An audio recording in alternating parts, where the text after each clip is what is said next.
ब्रह्म सूत्र के तृतीय अध्याय के द्वितीय पाद के पंचम अधिकरण का हम लोग विचार कर रहे हैं। इस अधिकरण में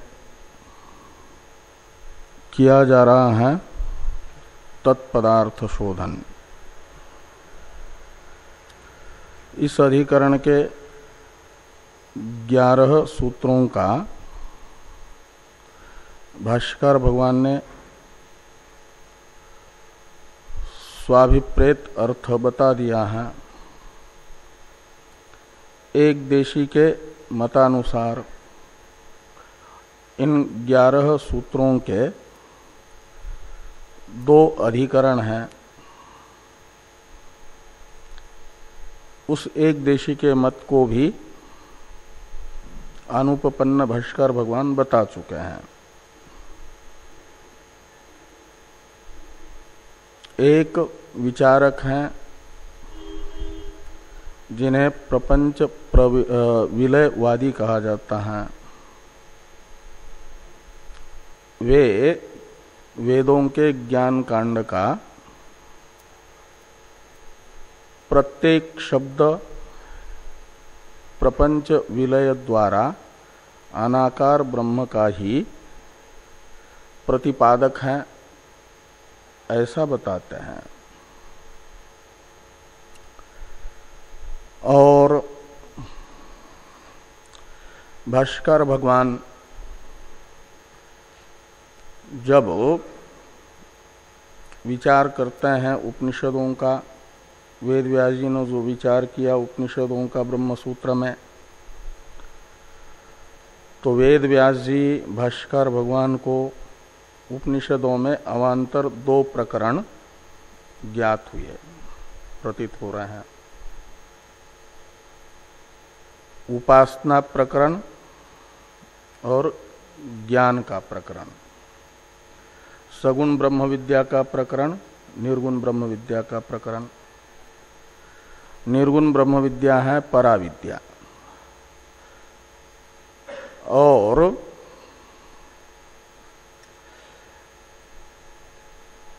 इनमें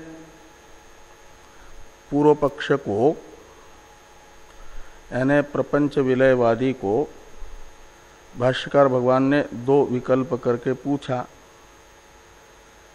कि आकार को बताने वाले उपनिषद वाक्यों का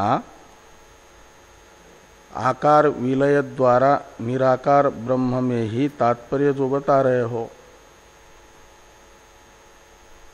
वे कौन से आकार को बताने वाले वाक्यों का आकार विलय द्वारा अनाकार ब्रह्म में तात्पर्य है। पराविद्या के प्रकरण में आए हुए आकार बोधक वाक्यों को आकार विलय द्वारा मानना चाहते हो निराकार ब्रह्म में तात्पर्यवान यदि, तो ये हमें भी स्वीकार्य है, हम भी इसे स्वीकार करते हैं।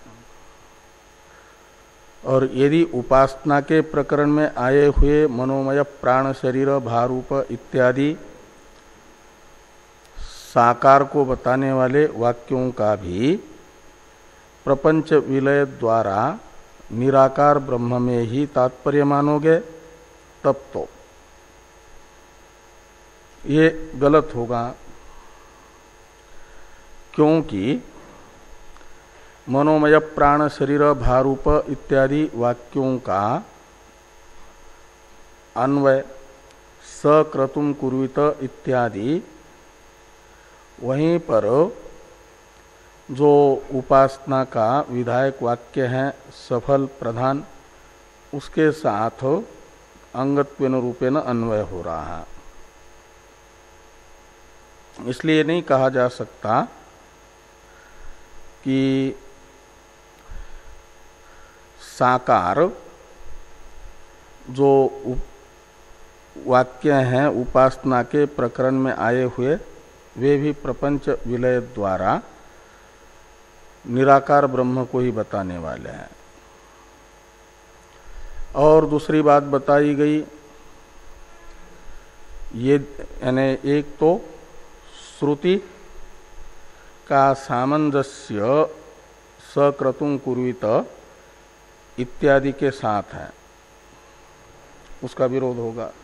सक्रतुं कुर्वीत के द्वारा विहित उपासना की उपपत्ति उपासना के द्वारा अपेक्षित मनोमयत्वादि गुणों को बताने वाला मनोमय प्राण शरीर वाक्य को मानने पर होती है।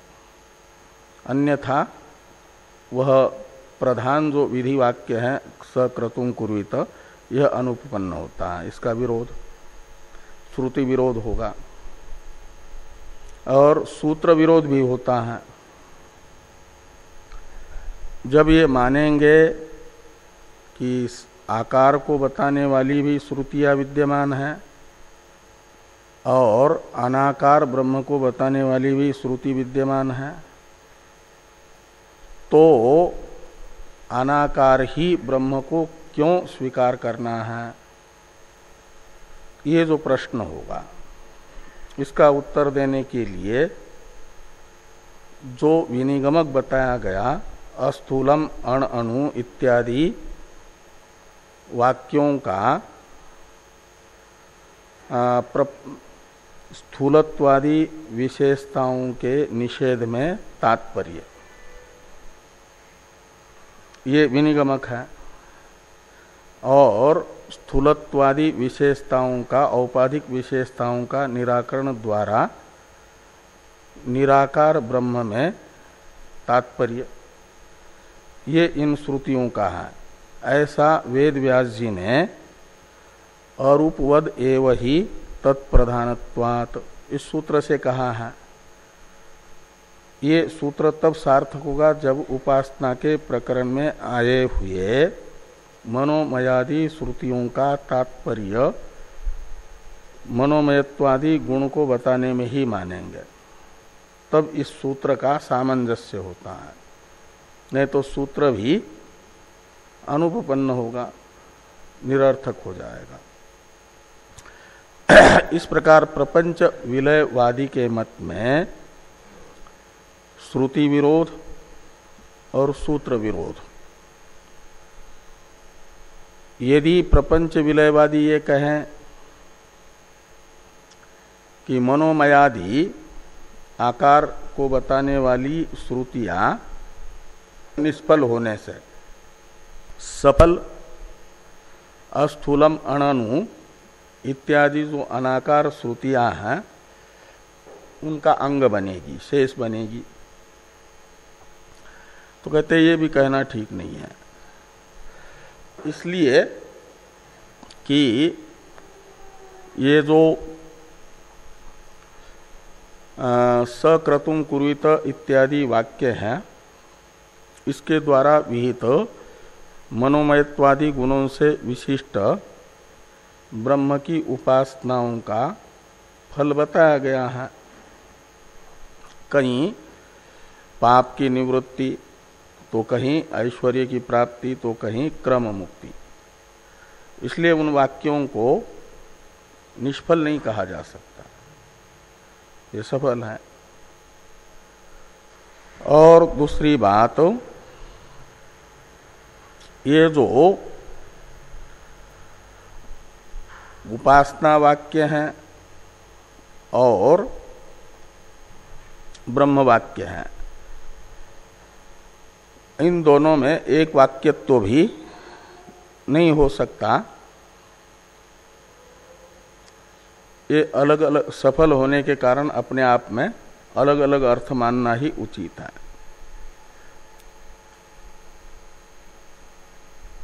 ये कथम च येषाम एक वाक्यता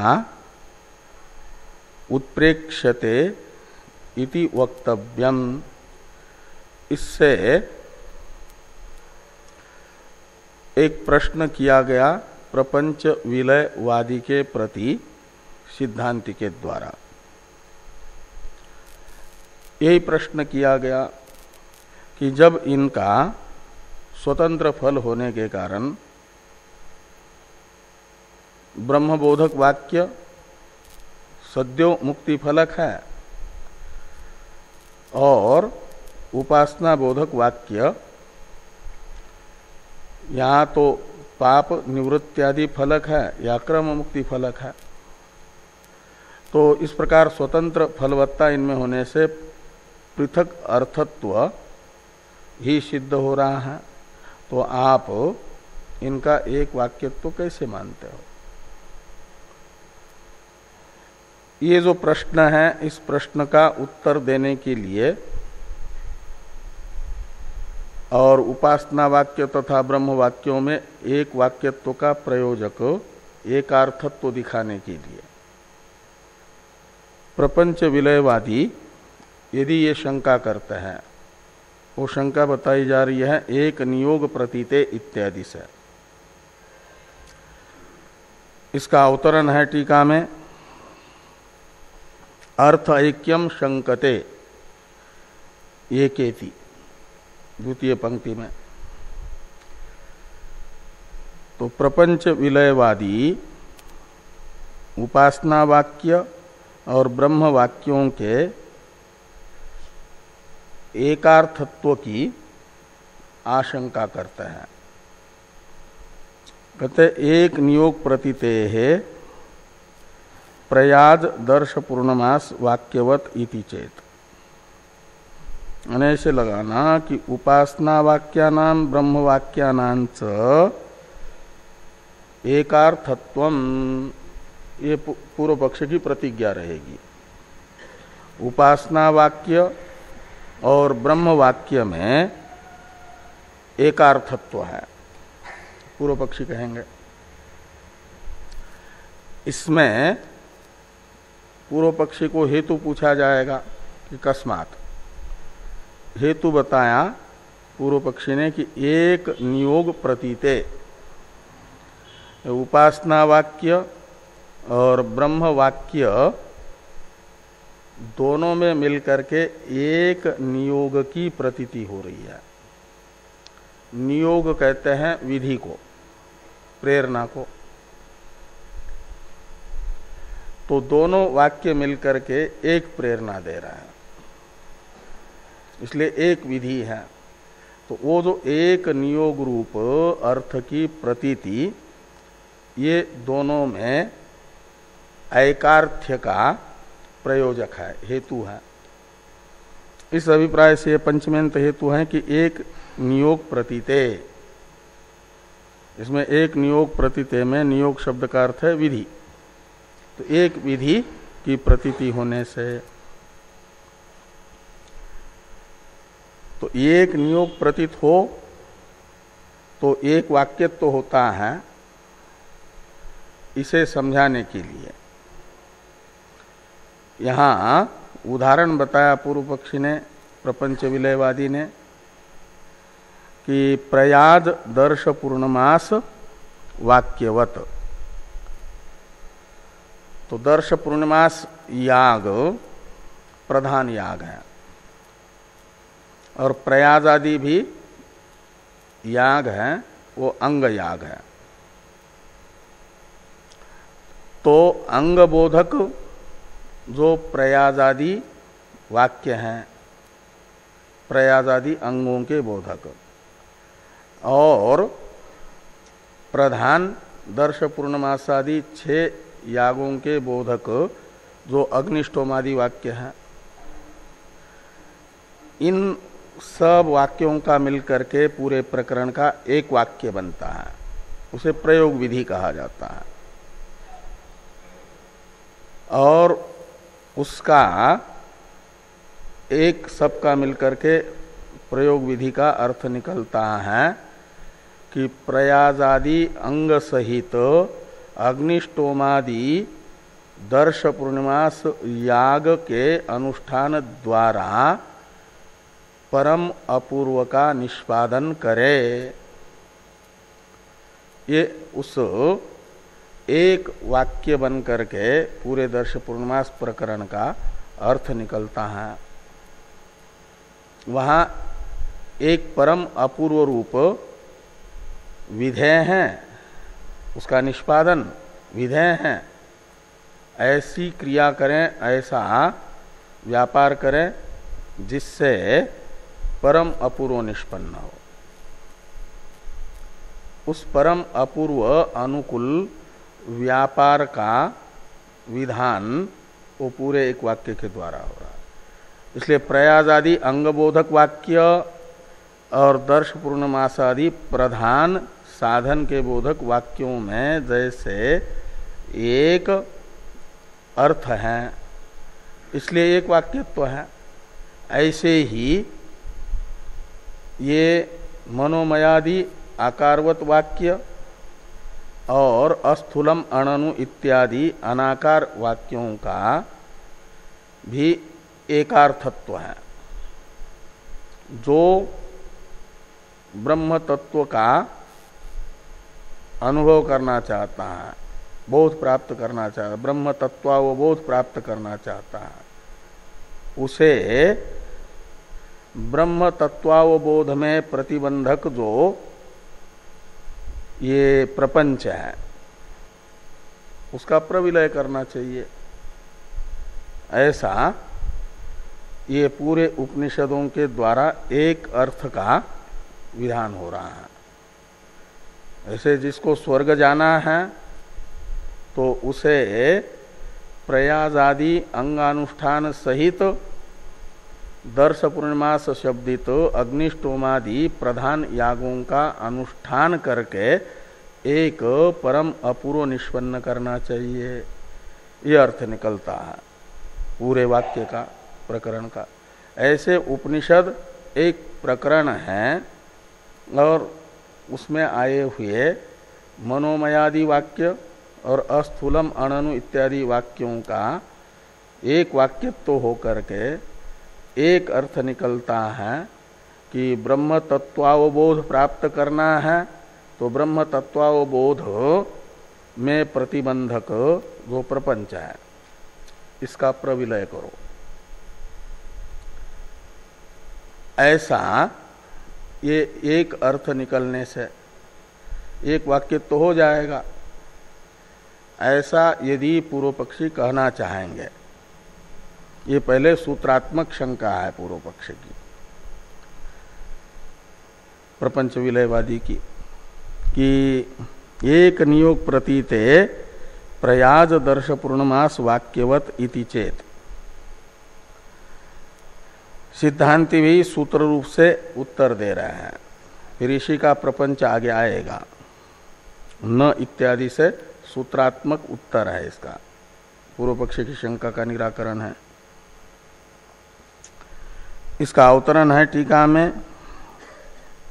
अवतरण के पहले टीकाकार अवतरण लिखने से पहले ये जो सूत्रात्मक शंका वाक्य है इसका अर्थ बताते हैं। पहले उदाहरण का अर्थ कर रहे हैं कि यथा फलवत परम अपूर्वाख्य नियोग ऐक्यात अंग प्रधान वाक्यानाम एक वाक्यता, ये उदाहरण हुआ। तो परम अपूर्व नामक जो नियोग है, यानी अपूर्व की निष्पत्ति रूप विधेय अर्थ है, वह एक होने से अंग वाक्य और प्रधान वाक्य, अंग वाक्य है प्रयास आदि को बताने वाला वाक्य, प्रधान वाक्य है अग्निष्टोमादि यागों को बताने वाला वाक्य, इनमें एक वाक्यत्व होता है एक नियोग होने से। ये तो उदाहरण हुआ। ऐसे अब दार्ष्टान्त में कहा जा रहा है कि तथा तत्वावबोध कामस्य प्रपंच प्रविलय विषयक एको नियोग रूपो अर्थो अस्ति इति आकार अनाकार वाक्यानाम सर्वेषाम एक वाक्यता इत्यर्थ। तो ज्ञान कांड के प्रकरण में भी पूरे ज्ञान कांड का एक वाक्य है, उसमें आए हुए आकार को बताने वाले वाक्य और आकार का निषेध करने वाले वाक्य, उन दोनों का मिलकर के एक वाक्य बनता है। वो किसको लेकर के बनेगा? तो कहते हैं तत्वावबोध कामस्य, जो तत्व कहते हैं पारमार्थिक स्वरूप को, वास्तविक स्वरूप को, यथार्थ स्वरूप को।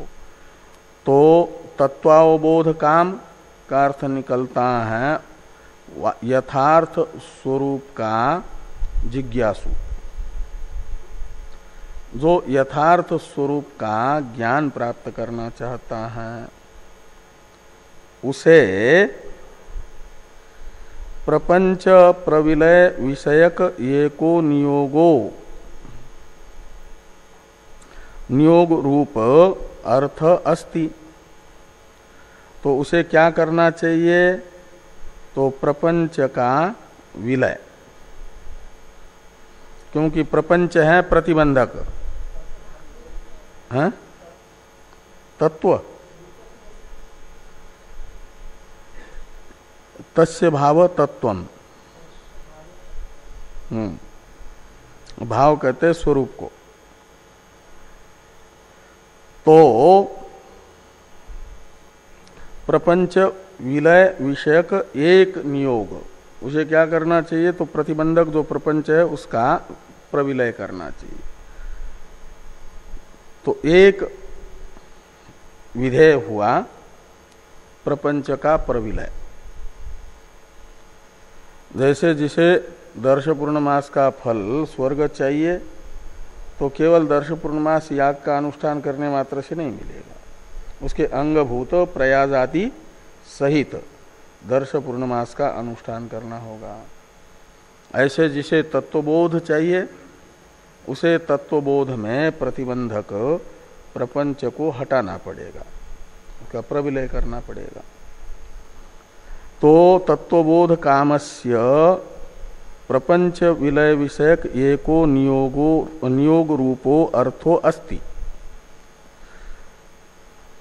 इति आकार अनाकार वाक्यानाम सर्वेषाम एक वाक्यता। तो इसलिए उपासना के प्रकरण में आए हुए वे उपासना का प्रकरण अलग मानेंगे ही नहीं, इसलिए आकार वाक्य कहते हैं। और अनाकार वाक्य हैं अस्थूलम इत्यादि। इन दोनों वाक्यों की एक वाक्यता होगी, क्योंकि उनके बुद्धि में दृढ़ता से बैठा हुआ है कि उपनिषद मात्र का एक ही प्रकरण, अवान्तर दो प्रकरण है ही नहीं प्रपंच विलयवादी के अनुसार। अब न इत्यादि से जो निषेध किया जा रहा है पूर्व पक्षी के आक्षेप का, इसका अवतरण है टीका में। नियोग असिद्ध्या दूषयति नेति, जो नियोग बताया है प्रपंच प्रविलय विषयक नियोग, पूरे उपनिषद में एक होने से उपनिषद में आए हुए सब वाक्यों का मिलकर के एक वाक्य बनेगा। ये जो कह रहे हैं ये तब हो सकता है जब उपनिषदों में एक नियोग सिद्ध हो, प्रपंच विलय विषयक। लेकिन ये नियोग सिद्ध नहीं होता, उस नियोग की असिद्धि बता करके आकार वाक्य और अनाकार वाक्यों की जो पूर्व पक्षी ने एक वाक्यता बताई उसका निराकरण कर रहा है।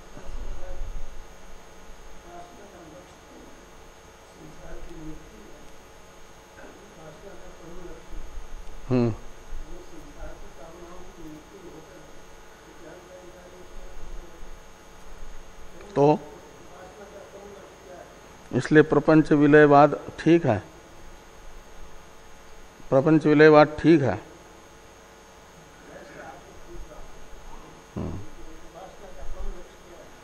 उपासना का लक्ष्य है विक्षेप की निवृत्ति,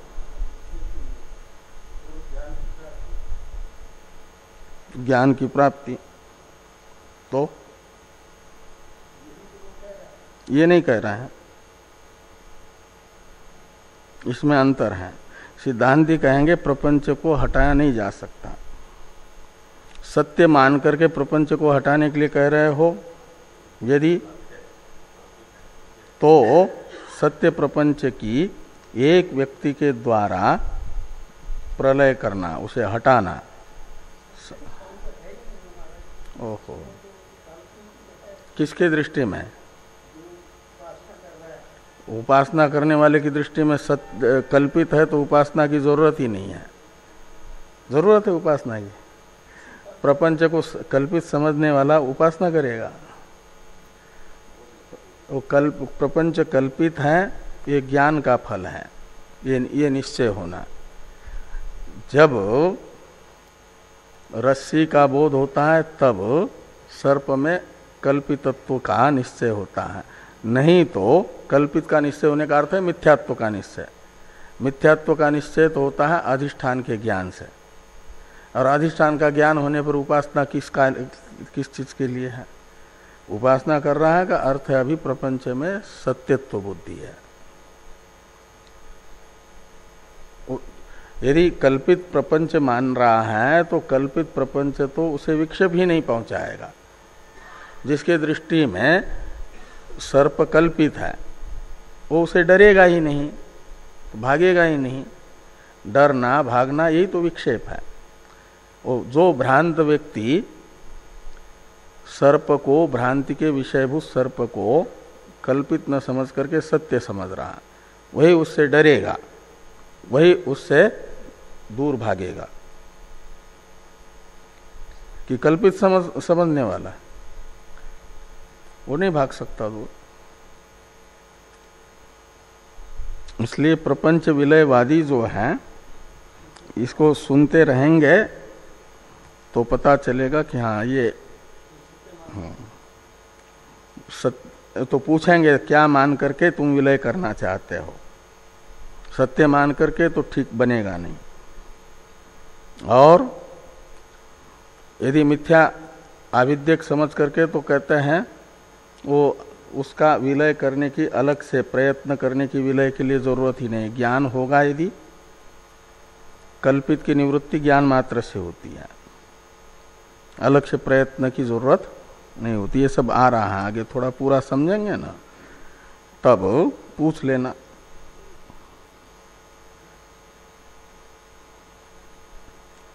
तो न इसका अवतरण हुआ कि नियोग असिद्ध्या दूषयति नेति। अब भाष्य में देखिए कि न ब्रह्मवाक्येषु नियोगाभावात्, कहते हैं जो ब्रह्म वाक्य हैं यानी परा विद्या के प्रकरण में आए हुए वाक्य हैं, वहां पर कोई नियोग यानी विधि नहीं होता, विधेय अर्थ नहीं होता। विधेय कहते हैं अनुष्ठेय अर्थ को। तो परा विद्या के प्रकरण में कोई विधेय अर्थ नहीं बताया जाता, अनुष्ठेय अर्थ नहीं बताया जाता। वहां तो अधिष्ठान के यथार्थ स्वरूप का ज्ञापन मात्र होता है, सत्यम ज्ञानम अनंतम ब्रह्म इत्यादि से। और उत्तम अधिकारी को जब अधिष्ठान लक्षित होता है यानी लक्षणा द्वारा उसे अपने स्वरूप के रूप में अधिष्ठान अनुभव में आता है, तो उससे अविद्या निवृत्त हो जाती है। अविद्या निवृत्त हुई तो अविद्या से अध्यस्त जो प्रपंच है वो भी बाधित हो जाता है। प्रकाश होते ही रज्जु का ज्ञान हुआ, रज्जु का अज्ञान दूर हुआ, रज्जु के अज्ञान से प्रतीत होने वाला सर्प उसे हटाने के लिए कहीं अलग से डंडे से भगाना नहीं पड़ा, ऐसा हो जाता है।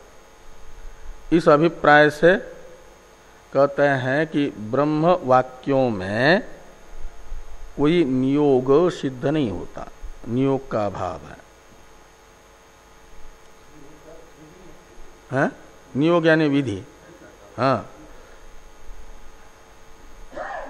वो विधि नहीं होती।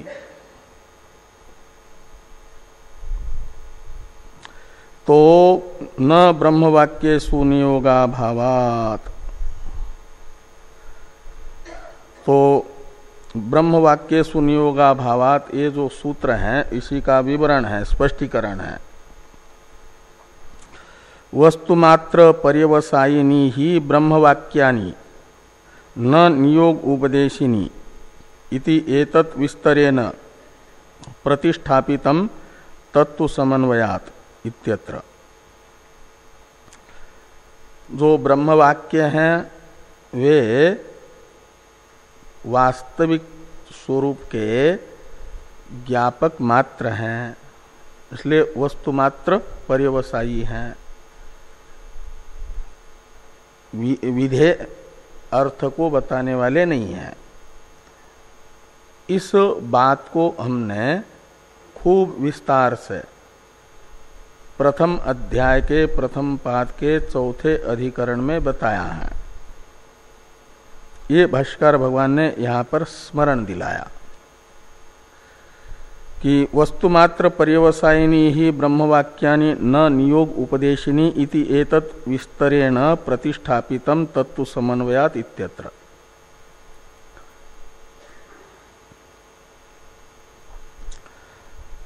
और ब्रह्मवाक्यों में नियोग मानेंगे यानी विधि मानेंगे तो विधि का विषय भी तो बताना पड़ेगा। विधेय कौन है? ब्रह्म तो सिद्ध वस्तु है, पुरुष प्रयत्न साध्य विधेय होता है। तो ब्रह्म तो विधेय नहीं बन सकता, नियोग का विषय नहीं बन सकता, और नियोग जो है निर्विषय हो नहीं सकता। विधि का कोई ना कोई विषय होगा, विधेय जो पुरुष प्रयत्न साध्य होगा। तो ब्रह्म वाक्य में विधि मान भी ले, नियोग मान भी ले, तो उसका विषय क्या है? निर्विषय नियोग होता नहीं, तो नियोग का विषय बताओ। पूर्व पक्षी को सिद्धांती यानी प्रपंच प्रविलयवादी को सिद्धांती पूछ रहे हैं कि ब्रह्म वाक्य में तुम नियोग मानना चाहते हो, यदि तो नियोग का विषय बताओ क्या है। तो नियोग के विषय को पूछ रहे हैं। किम विषयश्च अत्र नियोग अभिप्रेयते इति वक्तव्यम त्वया। त्वया यानी प्रपंच विलयवादिना। तो ब्रह्म वाक्य में किस विषयक विधि अभिप्रेत है तुम्हें बताना पड़ेगा।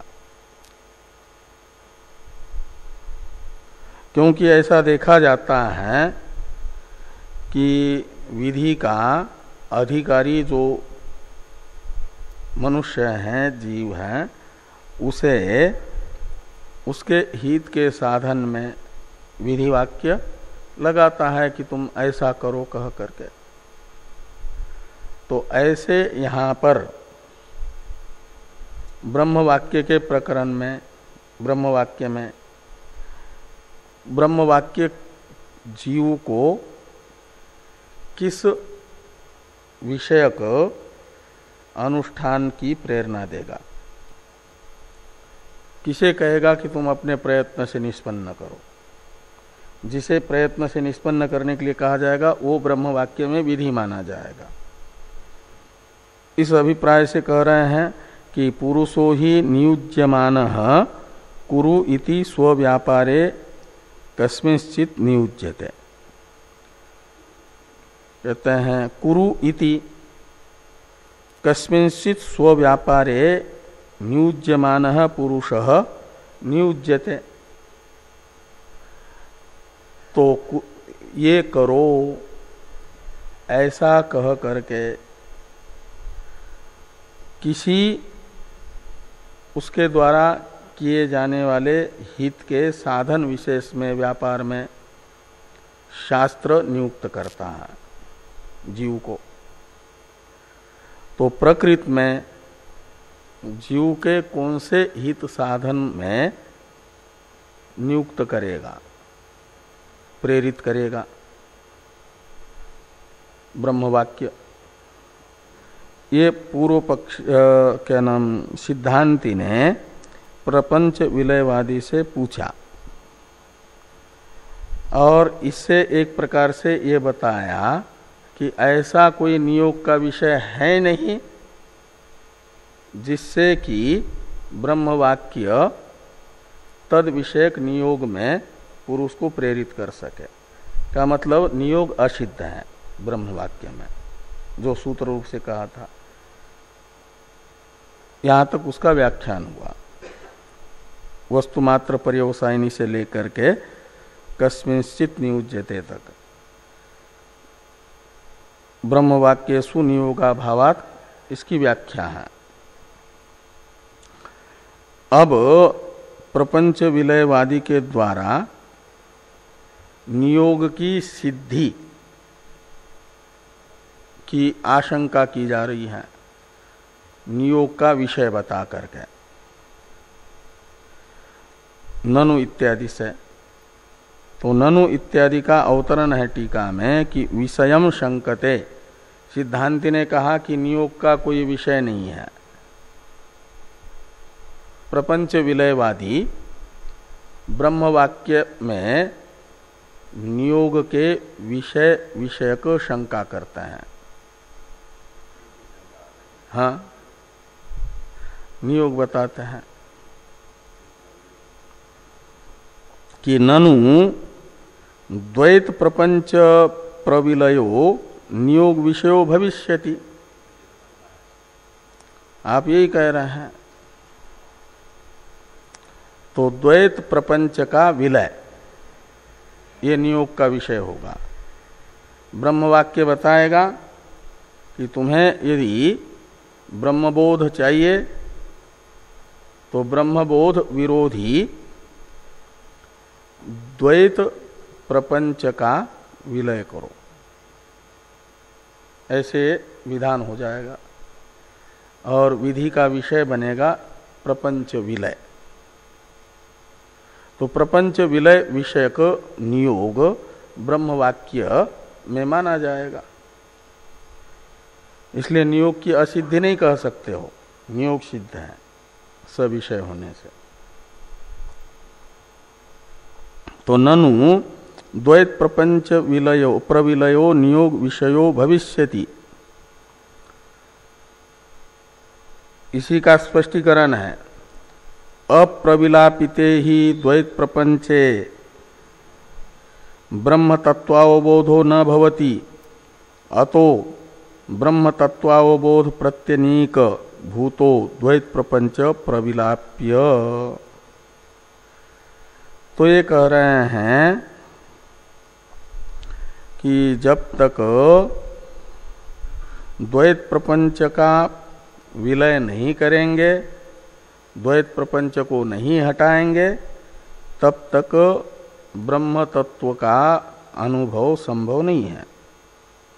ब्रह्म के यथार्थ स्वरूप का अवबोध में प्रतिबंधक है प्रपंच। तो प्रतिबंधक को हटाएंगे तभी ब्रह्म तत्वावबोध होगा। इसलिए कहते हैं न क्या नाम ब्रह्म तत्व अवबोधो न भवति, अतः ब्रह्म तत्वावबोध प्रत्यनीक भूतः। ब्रह्म तत्वावबोध प्रत्यनीक में प्रत्यनीक शब्द का अर्थ है विरोधी, प्रतिबंधक। तो ब्रह्म तत्वावबोध में प्रतिबंधक बना हुआ जो द्वैत प्रपंच है उसका प्रविलय करो, उसे हटाओ। ये ब्रह्मवाक्य बताएगा। इस प्रकार ब्रह्मवाक्य में नियोग मान सकते हैं और नियोग का विषय होगा प्रपंच विलय।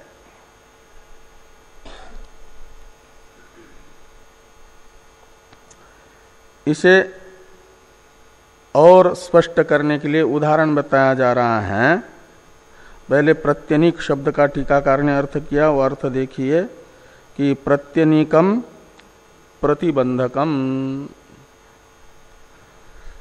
अब भाष्य में देखिए कि यथा स्वर्ग कामस्य यागो अनुष्ठातव्य उपदिश्यते एवं अपवर्ग कामस्य प्रपंच प्रविलय।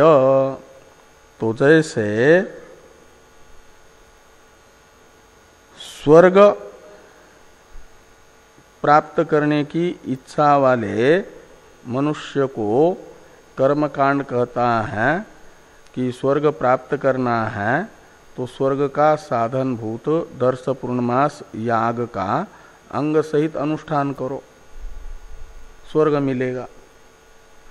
तो स्वर्ग काम पुरुष का अनुष्ठेय साधन हुआ, जिसका विधान स्वर्ग दर्श पूर्णमासाभ्याम स्वर्ग कामो यजेत इस वाक्य ने किया, वो दर्श पूर्णमास आदि याग अनुष्ठेय बताया जाता है। ये तो उदाहरण हुआ। ऐसे दार्ष्टान्त में कह रहे हैं कि एवं अपवर्ग कामस्य, अपवर्ग कहते हैं मोक्ष को, तो जो अपवर्ग काम है यानी मुमुक्षु है, मोक्ष चाहता है, उसे ब्रह्म वाक्य बताएगा कि प्रपंच का विलय करो, प्रपंच विलय से ही तुम्हें अपवर्ग प्राप्त होगा। तो प्रपंच विलय ये अपवर्ग का साधन है, उसे ब्रह्म वाक्य बताएगा।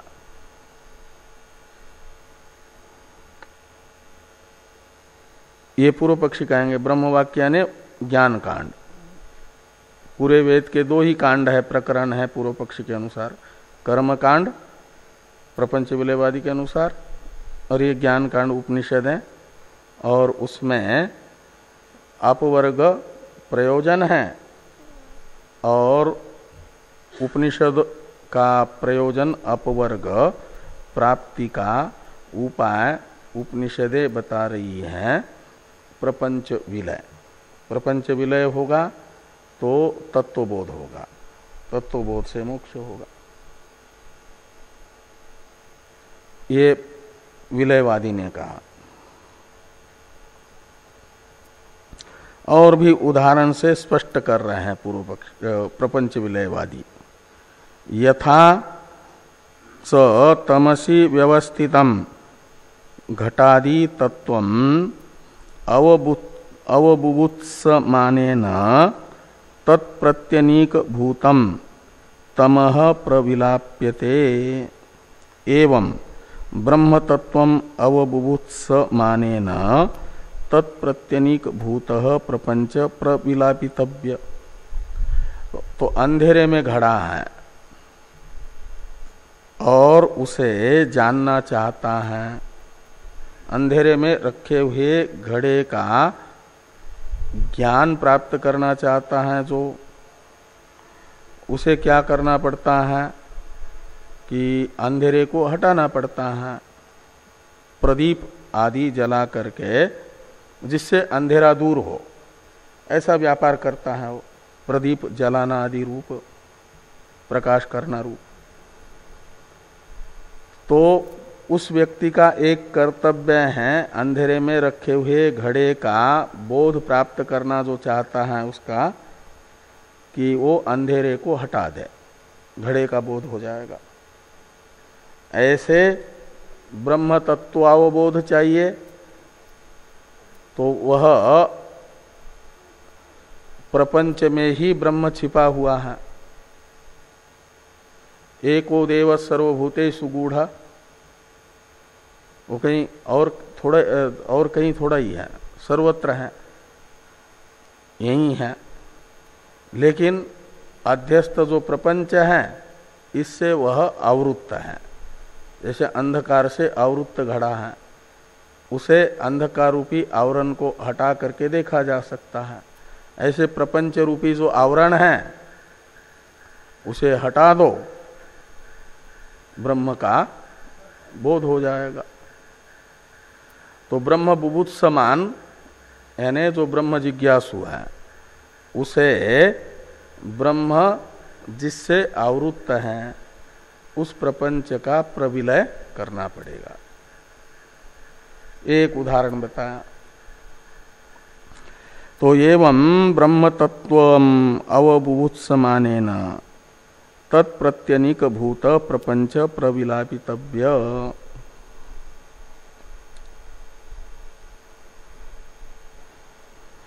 तो कहें ये सब अभी प्रपंच विलयवादी का ही चल रहा है, ननु से लेकर के। एक अवान्तर प्रश्न प्रपंच विलयवादी के प्रति किया जा रहा है सिद्धांति के अनुयायी के द्वारा। सिद्धांति के अनुयायी के उस प्रश्न का उत्तर प्रपंच विलयवादी देंगे तो उनका मत पूरा हो जाएगा, उनकी शंका पूरी हो जाएगी। फिर उसका उत्तर भाष्यकार भगवान देंगे।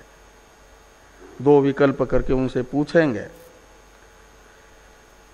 तो पहले ब्रह्म स्वभावो ही इत्यादि वाक्य से प्रपंच विलयवादी ने सिद्धांति के अनुयायी के जिस शंका का उत्तर दिया है वह शंका अवतरण में टीकाकार बता रहे हैं कि ननु प्रपंच विलये ब्रह्मलय स्यात् अभेदात् इत्यत आह ब्रह्म स्वभावो ही इति।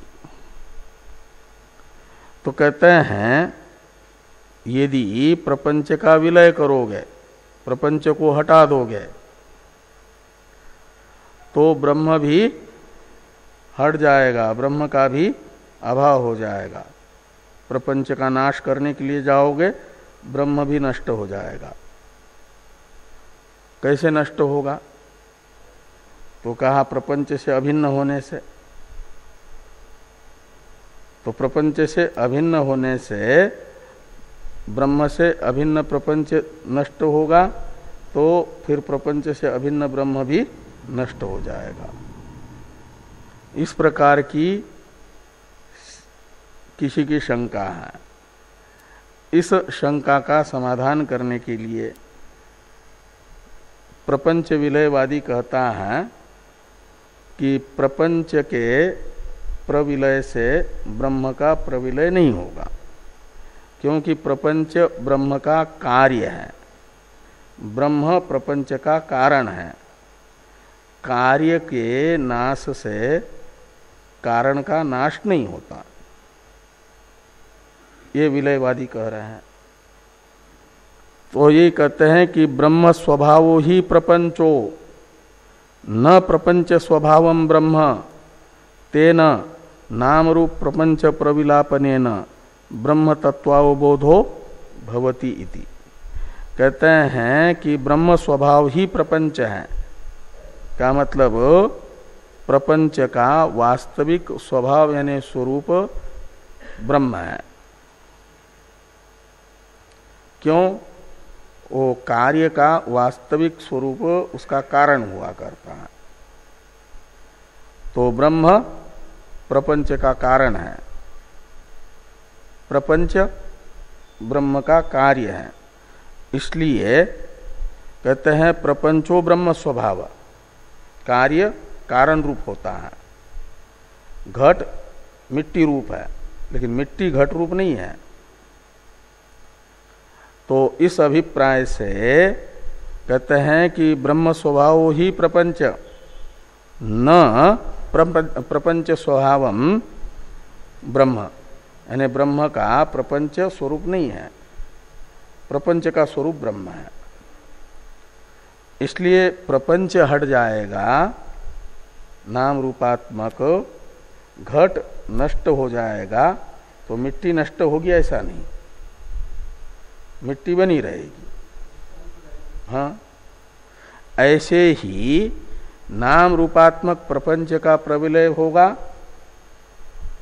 तो घट नष्ट होने पर जैसे मिट्टी शेष रहती है, ऐसे प्रपंच का प्रविलय होगा तो ब्रह्म ही ब्रह्म शेष रहेगा, उसी का बोध होगा। तो प्रपंच तेन इसलिए कहते तेन नाम रूप प्रपंच प्रविलापनेन ब्रह्म तत्व अवबोधो भवति। इसलिए ब्रह्म तत्व अवबोध के लिए जरूरी है नाम रूपात्मक प्रपंच का विलय। और नाम रूप प्रपंच का विलय ये नियोग का विषय हो जाएगा।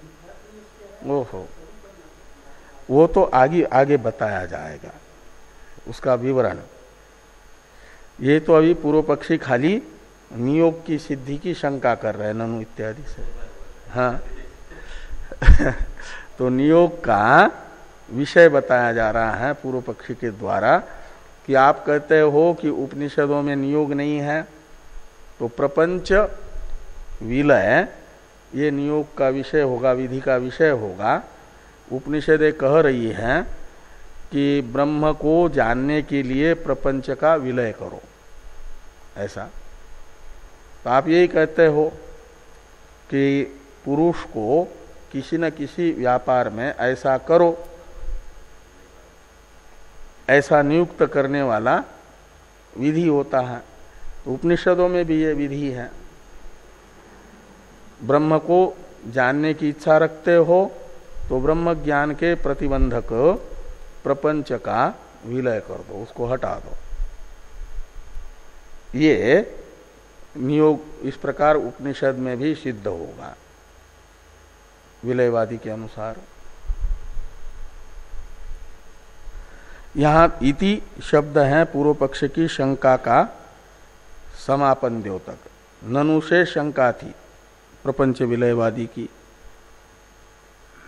यहां से लेकर के भवती इति यहां तक पूर्व प्रपंच विलयवादी ने उपनिषदों में नियोग का विषय प्रपंच विलय होगा ये बताया। इसलिए सविषय नियोग होने से नियोग सिद्ध होगा। नियोगाभावात ब्रह्म वाक्य में नियोग नहीं है, इसलिए ये एक वाक्यता नहीं होगी। ये जो आप कह रहे थे वो नहीं होगा। ये प्रपंच विलयवादी का अभिप्राय रहा। अब अत्र वयम पृच्छाम इत्यादि से प्रपंच विलयवादी से भगवान भाष्यकार दो विकल्प करके जो नियोग का विषय बताया गया है उसकी असिद्धि बता रहे हैं। हाँ, तो टीका में पहले ये जो ब्रह्म स्वभाव ही प्रपंच इत्यादि वाक्य था पूर्व प्रपंच विलयवादी का, उसका अर्थ कर रहा है टीकाकार कि कारणम ही कार्यस्य स्वरूपम अतः कार्यनाशेपि कारणस्य न लयः घटनाशेपि मृद दर्शनात्। तो घट रूपी कार्य का नाश होने पर भी उसका कारण मिट्टी दिखती है। इससे निश्चय होता है कि कार्य का स्वरूप हुआ करता है कारण। इसलिए कार्य नष्ट होने पर भी कारण बना रहता है। अब अत्र वयम पृच्छाम, इस भाष्य को देखिए।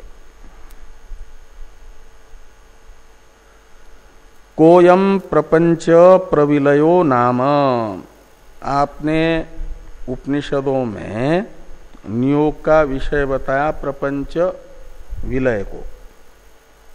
तो उपनिषदों में नियोग का विषय भूत प्रपंच का विलय का क्या स्वरूप है बताओ। तो कोयम प्रपंच विलयो नाम, तो इसके लिए दो विकल्प करते हैं।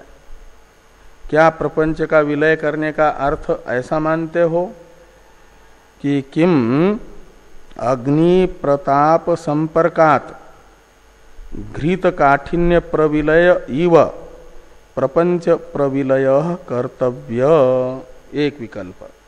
आहोस्वित एकस्मिन् चंद्रे तिमिरकृत अनेक चंद्र प्रपंचवत अविद्याकृतो ब्रह्मणि नाम रूप प्रपंचो विद्या प्रविलापितव्य इति।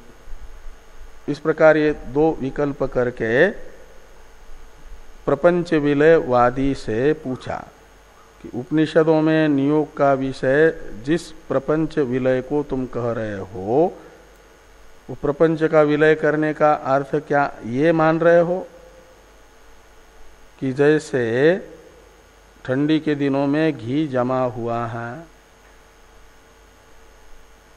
तो उसे पिघलाना है तो अग्नि के पास रखते हैं, अग्नि की गर्मी से पिघल जाता है। ऐसे प्रपंच विलय करने का अर्थ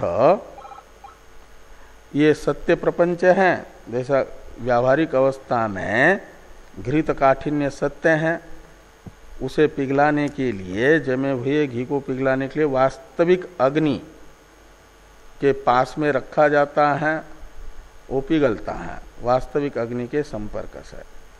ऐसे वास्तविक प्रपंच है और उसे हटाना है कोई वास्तविक क्रिया करके। तो जैसे कोई जीर्ण शीर्ण मकान है, उसको उसका प्रविलय करना होता है तो उसे तोड़ देते हैं, चाहे बुलडोजर से तोड़ो या कुदाली और फावड़े आदि से तोड़ो, ये क्रिया हुई, उसे जो है वो जो खंडर था उसे नष्ट कर दिया। ऐसे प्रपंच सत्य है और उस सत्य प्रपंच का प्रविलय करने को कहा जा रहा है। और वो प्रपंच आध्यात्मिक शरीरादि रूप और बाह्य पृथ्वी आदि रूप है, इसे हटाने के लिए कह रहे हो, उसका प्रविलय करना है। जैसे घृत काठिन्य का प्रविलय हुआ, उसे पिघला दिया, अग्नि के पास में ले जाना, ये हुआ और अग्नि के संपर्क में आया तो पिघल गया, घृत काठिन्य समाप्त हुआ, तो माना गया उसका प्रविलय हुआ। ऐसे प्रपंच का प्रविलय करना है तो ये बताया जा रहा है, जिसे ब्रह्म का ज्ञान प्राप्त करना है उसे, कि कोई ऐसा साधन विशेष लो, परमाणु बम आदि, और फेंक दो कहीं, तो सारे प्रपंच को उड़ा दो, आत्मघाती बम बन जाओ स्वयं। तो ये शरीर भी प्रपंच अंत पाती है ना, आध्यात्मिक प्रपंच है, ये भी चला जाएगा, बाकी सारा संसार भी चला जाएगा, और फिर बचेगा वो आत्मा है, उसका बोध हो जाएगा, ऐसा कहा जा रहा है। ये प्रथम विकल्प।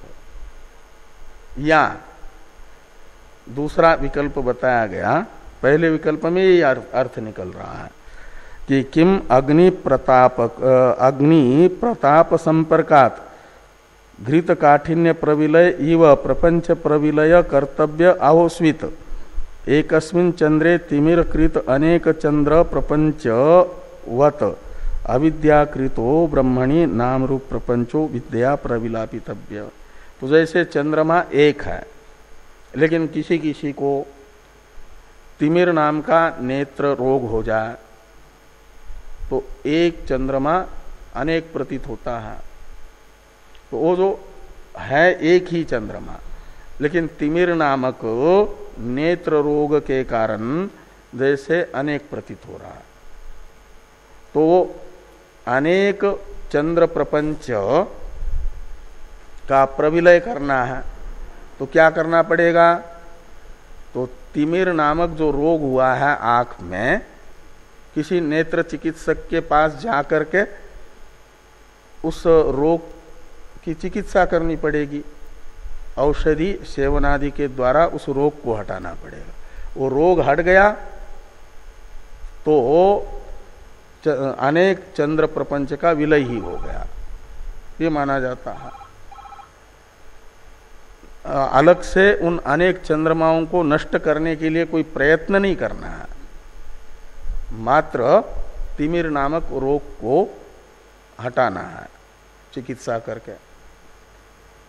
ऐसे ये अविद्या जो तिमिर है, अज्ञान तिमिरांधस्य, अज्ञान कहो अविद्या कहो, ये ज्ञान नेत्र रूपी जो नेत्र है, विवेक नेत्र को रोग होता है अविद्या तिमिर नाम का, तो उससे एक ही तत्व अनेक नाम रूपात्मक प्रपंच के आकार का दिखता है। वो अविद्या तिमिर नामक जो विवेक नेत्र का रोग है, उस रोग के कारण ये नाम रूपात्मक अनेक प्रपंच प्रतीत हो रहा है। जैसे अनेक चंद्रमा प्रतीत हो रहे हैं तिमिर नाम के रोग के कारण, और उस अनेक चंद्रमाओं को हटाने का उपाय है तिमिर रोग की चिकित्सा, उसे हटाना। तिमिर रोग हटे बिना अनेक चंद्रमा रूप प्रपंच नहीं हटेगा। ऐसे अविद्या तिमिर के कारण प्रतीत होने वाला अनेक नाम रूपात्मक जो प्रपंच, उसका अविद्या तिमिर को हटाने वाला जो विद्या रूप औषधि है, चिकित्सा है, ज्ञान, तो ज्ञान से वो अविद्या तिमिर नाम का रोग हटेगा, तो प्रपंच का ना अनेक नाम रूपात्मक प्रपंच का विलय। ये विद्या से अविद्या से कल्पित प्रपंच का विलय करना चाहते हो। वो कौन सा प्रपंच का विलय नियोग का विषय मानना चाहते हो? नियोग का विषयभूत प्रपंच कौन सा है? ये यहां पर विकल्प करके पूछा। किम अग्नि प्रताप संपर्कात घृत काठिन्य प्रविलय इव प्रपंच प्रविलय कर्तव्य आहोस्वित एकस्मिन् चंद्रे तिमिरकृत अनेक चंद्र प्रपंचवत अविद्याकृतो ब्रह्मणि नाम रूप प्रपंचो विद्या प्रविलापितव्य इति। अब इनमें से यदि पूर्व पक्षी यानी प्रपंच विलयवादी प्रथम विकल्प अपनाते हैं, तो कहते हैं ये अशक्य विषयक नियोग की कल्पना होगी। प्रपंच सत्य है और ब्रह्म तत्व जिज्ञासु को कहा जा रहा है इस सत्य प्रपंच का विलय करो, इसे हटा दो। तो एक जिज्ञासु के द्वारा ये सारे प्रपंच को, सत्य प्रपंच को हटाना संभव ही नहीं है, असंभव है। और असंभव अर्थ का अनुष्ठान करने के लिए शास्त्र कभी कहता नहीं है, अशक्य अर्थ का विधान नहीं करता। अपने अधिकारी से करना जो संभव नहीं है, ऐसा कार्य शास्त्र उसे करने के लिए कहता ही नहीं है।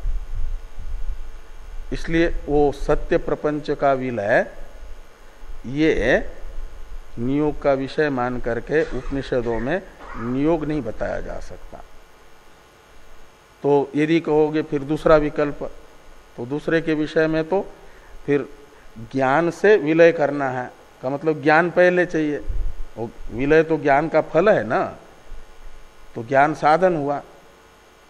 तो फिर ज्ञान तो उपदेश मात्र से होगा उत्तम अधिकारी को, और उससे अज्ञान चला जाएगा तो अविद्या कल्पित प्रपंच का भी बाद होगा। तो नियोग नहीं है। फिर जब बाद हो गया, ज्ञान हो गया, तो फिर अनुष्ठान क्या करना है? इस प्रकार ये उत्तर देंगे तत्र इत्यादि से। इसकी चर्चा हम लोग परसों करेंगे, कल अनध्याय है।